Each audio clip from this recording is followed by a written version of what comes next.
यह घटना तब की है जब वो कॉलेज में एमएससी की पढ़ाई कर रही थी। वो उस समय वहाँ के गर्ल हॉस्टल में ही रहा करती थी। परीक्षा से पहले वो और उसकी कुछ सहेलियाँ लाइब्रेरी में पढ़ाई कर रही थी। पढ़ाई करते हुए रात के करीब 12:30 बज चुके थे। उस लाइब्रेरी में वो केवल 6 लड़कियाँ ही थी। लाइब्रेरी में सन्नाटा छाया हुआ था। सारा हॉस्टल एकदम शांत था। तभी उनमें से एक लड़की ने कहा कि बस यार, पढ़ पढ़ के बोर हो गए हैं, क्यों ना कोई खेल खेला जाए जिससे दिमाग भी फ्री हो जाएगा और नींद भी आ जाएगी। सब उसकी बात से सहमत हो गए।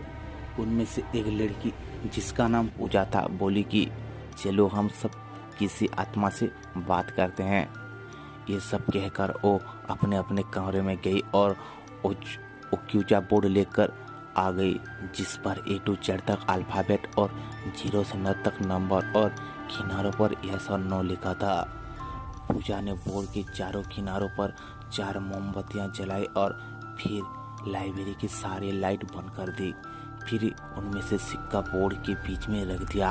उनमें से तो 2 लड़कियां तो डर के मारे अपने कमरे में चली गई और बाकी चारों ने उस सिक्के पर एक एक अंगुली रख दी।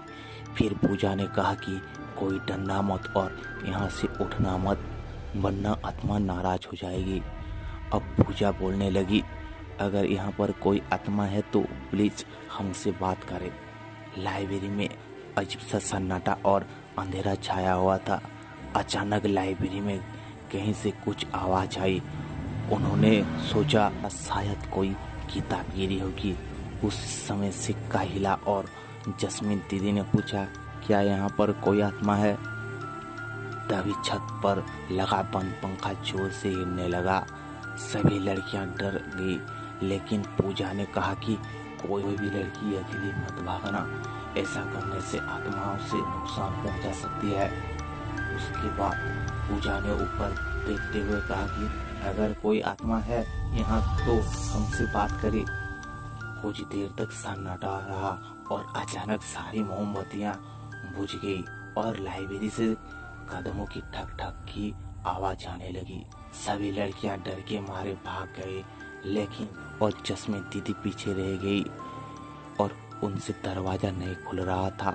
अचानक उन्हें लगा कि कोई उन्हें पीछे की तरफ खींच रहा है और जोर जोर से रोने और चिल्लाने की आवाज लग गई।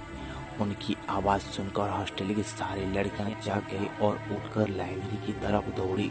हॉस्टल वार्डन और सभी लड़कियां ने मिलकर दरवाजा खोला और दीदी को बाहर निकाला। इस घटना के बाद उन्हें आज तक लाइब्रेरी के डरावने सपने आते हैं और वो आज तक उस घटना को नहीं भूली। तो दोस्तों, मेरी दीदी के अनुभव को देखकर मुझे यह लगा कि कभी भी किसी आत्मा या प्रेत को परेशान नहीं करना चाहिए। तो दोस्तों, वीडियो अच्छा लगा